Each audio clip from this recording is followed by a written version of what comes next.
પોપટ ઉડે. આટલે પોપટ બહુ બધા છે જો. બહુ બધા છે ખરેખર. ઓકે. બધા છે.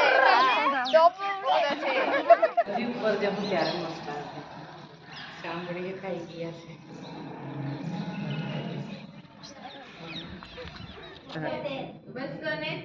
તો પહેલાની બુક પ્રમાણે આપણે 213 હતા પણ અત્યારે સેલ્સિયસ જેવું હતું. તમે નોર્મલી જોતા હશો તો 100 સેલ્સિયસ પાણી ઉકળવા લાગે છે. પરંતુ આનું ટેમ્પરેચર 20,000 સેલ્સિયસ હતું. અને 10 લાખ પરમાણુઓ ફૂટે એટલા ફોર્સની બિંદુ સાથે ટકરાણી હતી. એટલે કે જે ભૂકંપ. नमस्कार साथियों, मैं महेंद्र गामित एक बार फिर से नए वीडियो में आप सभी का स्वागत है। तो दोस्तों, इस वक्त मैं हूँ उमिया धाम, जिला लगता है महसाणा और तहसील ऊंझा। तो ऊंझा में माँ उमिया माता जी का बहुत ही बड़ा मंदिर है, जो गुजरात के बड़े मंदिरों में से एक उमिया धाम। तो सुबह सुबह आप सभी को मेरा प्रणाम, गुड मॉर्निंग।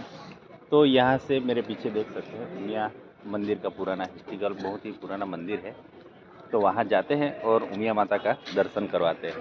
ये पूरा कैंपस है, कैंपस के अंदर हर तरह की सुविधाएं यानी कि भोजनालय, यात्री निवास, बच्चों के साथ अगर आते हैं तो उनके लिए रुकने के लिए हॉल, और ये यहाँ बड़ा सा प्रसादालय, और मेरे पीछे ये वाला मंदिर है। तो इस वक्त हमारे साथ उमिया धाम में हमारे सब्सक्राइबर्स यानी कि बहुत ही दूर से। आप कहाँ से हैं? जोधपुर राजस्थान से अभी। क्या नाम है आपका? सुरेश नाम है। आपका? अनिल। अनिल। और आपका? शशि। शशि। यहाँ रुके थे या अभी अभी आए? अभी आए सुबह मॉर्निंग में। तो चलिए दर्शन कीजिए। जी सर, धन्यवाद।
तो दोस्तों, आज का हमारा दूसरा पॉइंट है और डायनासोर गार्डन यानी कि जुरासिक गार्डन। और यह गार्डन देखिए आप,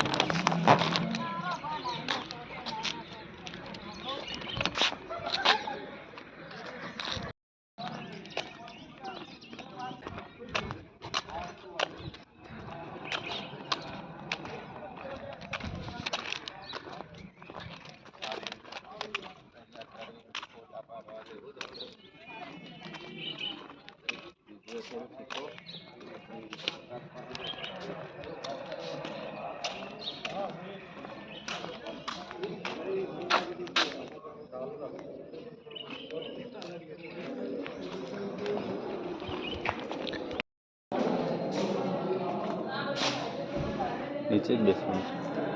इसका कोई જે છે તે એન્ટ્રી છે। હા એના કારણે શાકાહારી અને માંસાહારી બંને પ્રકારના ડાયનાસોર જુરાસિક કાળની અંદર જોવા મળતા હતા। અહીંયા એક બીજો બતાવેલો છે ઉડતો ડાયનાસોર, જેનું નામ છે ટેરોડેક્ટિલ।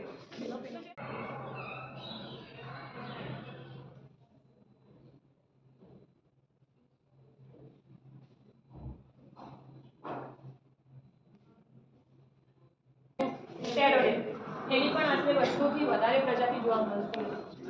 આમ સૌથી વધારે ડાયનાસોર આપણને જોયા હતા એ બે પ્રકારના હતા, પીંછાવાળું અને પીંછા વગરનું. એનું કામ કેવું હતું? સ્કેવેન્જર જેવું, કે જે મરીનું માંસ એ ખાતો હતો, સૌથી વધારે દોડી પણ શકતો હતો. આશરે 1 કલાકની અંદર 40 કિલોમીટરની ઝડપે દોડી શકતો હતો. આ બધી કોઈને ખબર છે કે ડાયનાસોરનો વિનાશ કેવી રીતે થયો? એસ્ટ્રોઇડ પડવાથી, ઉલ્કા પડવાથી. પરંતુ આપણને કેવી રીતે ખબર પડે કે ઉલ્કા પડવાથી ડાયનાસોરનો વિનાશ થયો હશે? પછી ખોદકામ કરતી વખતે અવશેષો મળ્યા હતા, એની બાજુમાંથી એક મેટલ મળી આવ્યું. એ મેટલનું નામ હતું ઇરેડિયમ મેટલ. એક સ્પેશિયાલિટી આ જોવા મળે જ્યારે અવકાશમાંથી કોઈ પદાર્થ નીચે પડે છે તો એની અંદર ઇરેડિયમ મેટલ હોય. એના પરથી આપણને ખ્યાલ આવે કે ડાયનાસોરનો વિનાશ ઉલ્કા પડવાથી થયો હતો. સેલ્સિયસ જેટલું હતું. તમે નોર્મલી જોતા હશો કે 100 સેલ્સિયસ પાણી ઉકળવા ટેમ્પરેચર 20,000 સેલ્સિયસ હતું અને 10 લાખ પરમાણુઓ ફૂટે એટલા ફોર્સથી પૃથ્વી સાથે ટકરાણી હતી. એટલે કે જે ઉલ્કામાં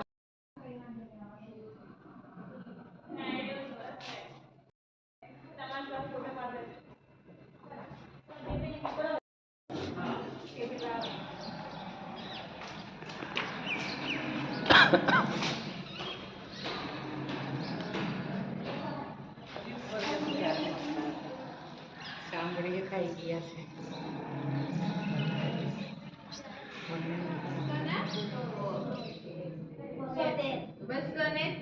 તો પહેલાની બુક પ્રમાણે આપણે 213 હતા, પણ અત્યારની નવી book નામ આવડે તો બોલીને જ જજો.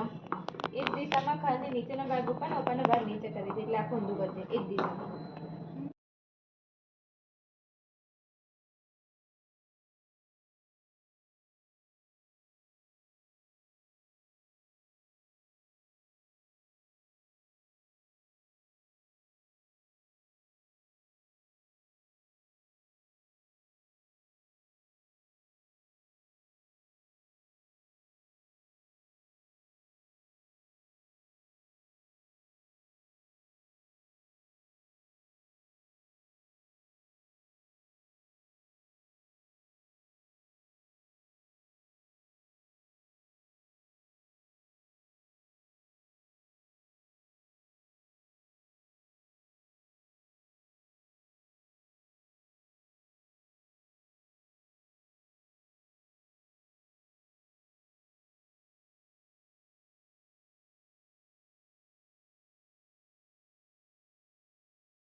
તો તમને આ ગેલેરીની અંદર જે આ બધા ફોટા દેખાય રહ્યા ને એ બધા લોકો રસાયણ વિજ્ઞાનની અંદર નોબેલ પુરસ્કાર જીતેલા વૈજ્ઞાનિકો છે, બરાબર. અને આ નોબેલ પુરસ્કાર આપવાની શરૂઆત થઈ હતી 1901 થી. ક્યાંથી આપવાની શરૂઆત થઈ હતી? 1901 હા. અને અત્યાર સુધીમાં આપણા ભારતના ખાલી એક જ વૈજ્ઞાનિક છે કે જેમને રસાયણ વિજ્ઞાનની અંદર નોબેલ પુરસ્કાર મળેલો છે. તમે આ બાજુ જોઈ શકો છો, જેનું નામ છે વેંકટ રમણ રામાકૃષ્ણ. શું નામ છે? મારી સાથે બોલો. વેંકટ રમણ રામાકૃષ્ણ. હા.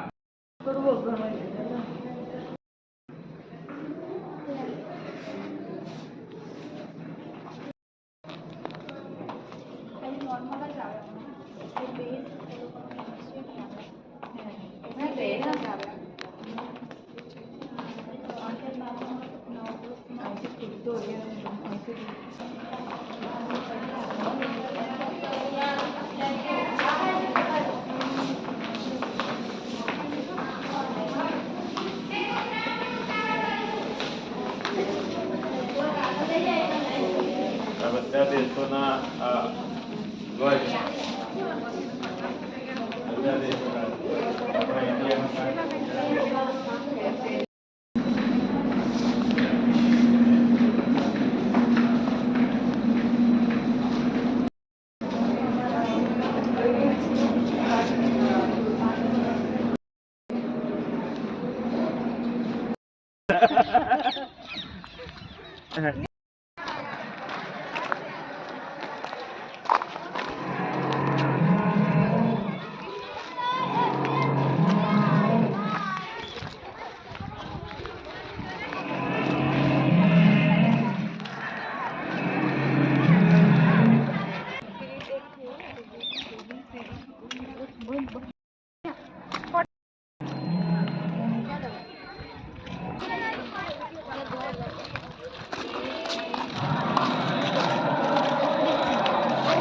तो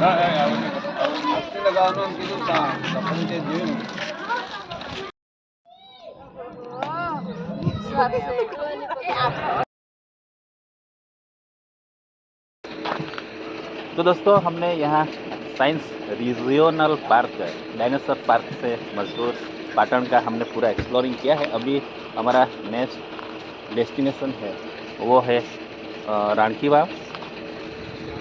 राणकी वाव गुजरात की बेस्ट टूरिस्ट प्लेसेस में से एक है। तो हम अभी आपको दिखाएंगे हमारे लालू के साथ रानी की वाव जो। तो चलिए।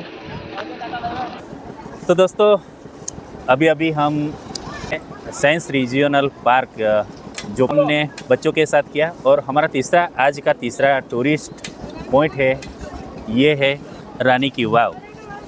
तो दोस्तों रानी की वाव पाटन डिस्ट्रिक्ट का सरस्वती तहसील अभी बना है। बेस्ट टूरिस्ट प्लेसेस में से एक ये है।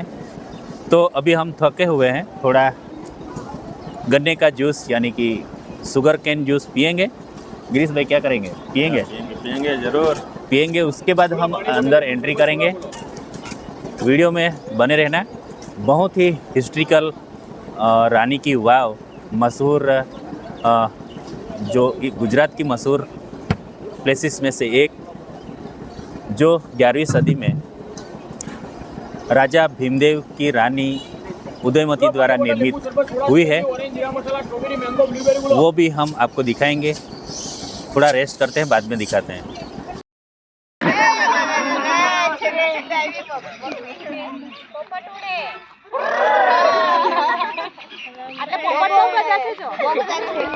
ओके चलो।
દિવાલથી પાછળના ભાગે પુષ્પાવતી નદીના કિનારે મંદિર બનાવ્યું.